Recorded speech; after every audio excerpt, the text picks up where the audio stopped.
As an author, I'm asked, why fantasy? And I think, why not fantasy? Okay, video's done. No, I'm just kidding.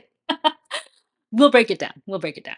Hi, I'm Roshni Lamino. I am an actress, voiceover artist, fantasy author, and former game writer, former touring singer songwriter, former photographer. I've worn a lot of creative hats over the years. And so I thought I would just organize all those thoughts and put them in one place. They're here in this channel.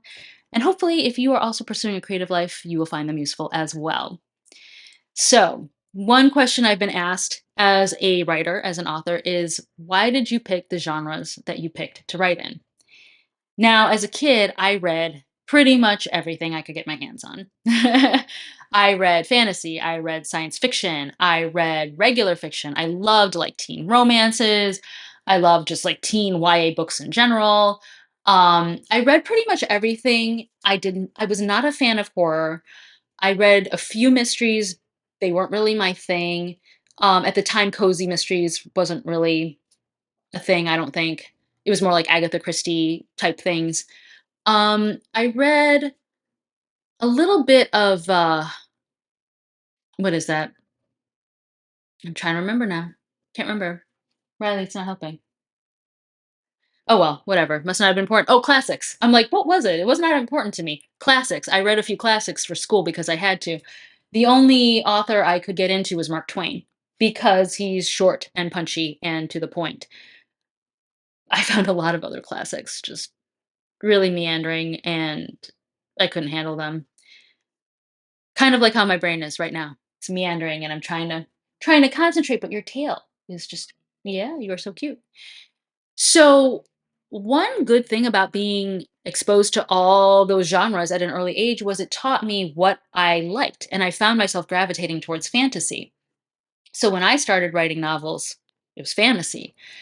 And I mean, the easy answer is because I like reading fantasy. I mean, you're exposed to it a lot, you read a lot of it, you're going to understand the tropes and the nuances and stuff like that.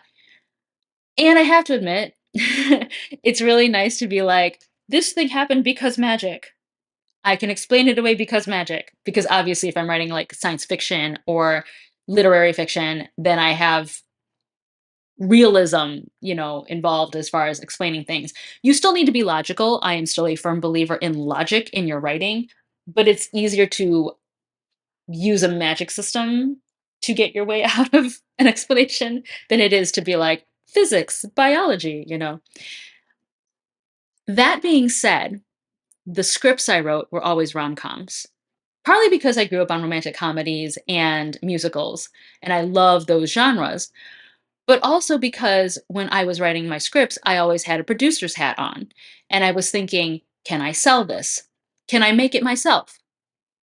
Obviously, if you're writing a fantasy script, that is going to be pricey, right? Because you have creatures from another world. You have to have maybe fantastical sets if it is like a magical looking world. Maybe CGI or special some other special effects or something. They cast a fireball. That's a special effect. So there's a lot of things that go into it. And fantasy films, if done poorly, look really cheesy, unless that's what you're going for, is like that cheesy, B movie look. But if you want a fantasy movie to look beautiful, in fact, I've been binging Lord of the Rings, then you really got to put the money into it to make it look good. Incidentally, I remember watching a director's commentary on Lord of the Rings Two Towers, and they were talking about the battle at Helm's Deep. And all those orcs, at the keep, those are people, right? They're extras. And they were talking about how the conditions were so insane. They actually made t-shirts that said, I survived Helm's Deep. But when you look at that battlefield, that's people. That's extras. Not even counting the cost of the regular cast and crew and the location and food and transportation, right? Your normal, like, these are the costs of the film. Think of how much they must have spent for every single one of those extras in that battle scene. And it looks beautiful, don't get me wrong, but your budget just went up. You know what I'm saying? And so there is a reason why fantasy movies don't really get done a lot, or if they do, they either have really big budgets or they look kind of cheesy, it's just how it is. So for films, I often put a producer's hat on, and it was always with an eye to budget. That being said, I would love to do a fantasy film off of one of my books. I don't know if it could be done cheaply. Even animation. I think animation might be worse, honestly, as far as like paying an animator to do a feature length film. I don't know. I'm not looking at it that far yet, but cost wise, yes, Riley, it would. It would cost a lot. It costs like the same amount, right? More than all your treats. More than all your treats. Yes, baby. Oh, okay. So the other reason though that I like fantasy and comedy actually as genres to write in, it's a little more subtle here. But one of the main functions of art has always been to hold up a mirror to society and show society some truths that maybe they didn't want to think about at that time. Right? So the point of art is to entertain, but it's also been used to educate a little bit, sometimes overtly and sometimes really subtly. And when you look back, there's a lot of yes, baby. There's a lot of films and TV shows I grew up on that tackled some really important issues for the time, even though they were comedy. It holds up that mirror to society, and it gives you just a bit of distance for you to be like, "Oh, oh, am I really like that? Oh, But the lesson gets ingrained in your head regardless while you're watching. And sometimes that's how you need to approach things. Sometimes the direct approach doesn't help, but if you put it in your comedy script or if you put it in your book, it's a little bit more palatable to people. You know, it's funny when I write, I just write. And I always find it interesting when other people, reviewers and stuff come up with like, oh, these are the themes of the book. I actually hate it when I have to do the themes of my own book. Like when I do a book tour or something like that, and they're like, "What are the themes of your book?" I'm like, I don't know. I wrote it. So it's always interesting to me to see what other people come up with. Is like, oh, this is the overarching theme of your book, and I'm like, sure, because we all also interpret art through our own lens and our own experiences of what we bring to the table, of what we grew up with, of what we like and don't like.